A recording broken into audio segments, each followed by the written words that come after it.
Assalamualaikum sahabat Gang Pitu, semoga sehat dan bahagia. Video kali ini akan menceritakan seorang arsitek yang ditolong Allah dalam melaksanakan tugasnya untuk membangun Masjid Nabawi. Semoga kisah ini bisa menjadi inspirasi buat kita semua.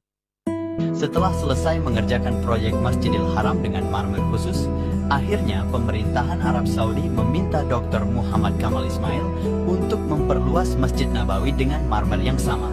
Namun, Dr. Muhammad Kamal Ismail sangat kebingungan karena marmer jenis ini sangatlah langka. Ia sudah membelinya setengah dari yang tersedia 15 tahun yang lalu, dan itu adalah satu-satunya tempat yang memproduksi marmer tersebut. Tak lama kemudian, ia pun pergi ke perusahaan pembuat marmer tersebut dan bertemu dengan CEO-nya. Ia menanyakan jumlah sisa dari marmer tersebut dan ingin membelinya. Namun, alangkah terkejutnya Dr. Muhammad Kamal Ismail karena sisa dari marmer tersebut sudah terjual ke sebuah perusahaan 15 tahun lalu. Dr. Muhammad Kamal Ismail pun merasa sedih. Saat dalam perjalanan pulang, ia bertemu dengan sekretaris dari perusahaan tersebut. Ia menanyakan siapa yang membeli marmer itu 15 tahun yang lalu. Setelah 1 hari penuh, Dr. Muhammad Kamal Ismail akhirnya mendapatkan kabar dari sekretaris tersebut. Setelah ia mendapatkan alamat lengkapnya, ia langsung pergi menuju lokasi perusahaan tersebut.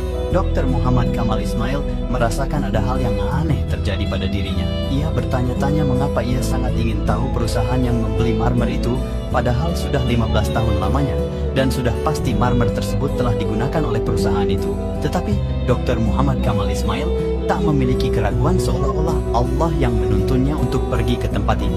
Sebelum pergi, Dr. Muhammad Kamal Ismail mengecek alamat perusahaan tersebut. Betapa terkejutnya beliau, karena ternyata yang membeli sisa marmer tersebut adalah perusahaan yang beroperasi di Arab Saudi.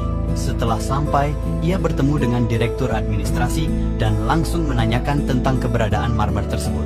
Namun, direktur administrasi berkata, "Saya tidak ingat kalau kami pernah membeli marmer tersebut."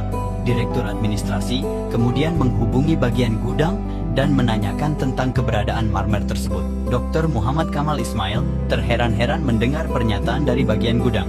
Pihak gudang mengatakan bahwa marmer tersebut masih utuh, tidak berkurang sedikit pun.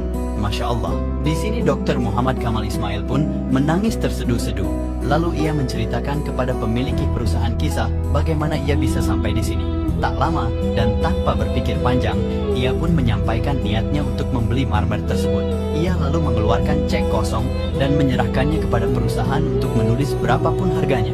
Tetapi karena pemilik perusahaan mengetahui bahwa marmer ini akan digunakan untuk membangun Masjid Nabawi, ia pun menolak dibayar dan memberikan marmer ini secara gratis. Pemilik perusahaan berkata, "Allah membuatku membeli marmer ini 15 tahun yang lalu dan melupakannya, karena marmer ini akan digunakan untuk membangun Masjid Nabawi, Masjid Rasulullah."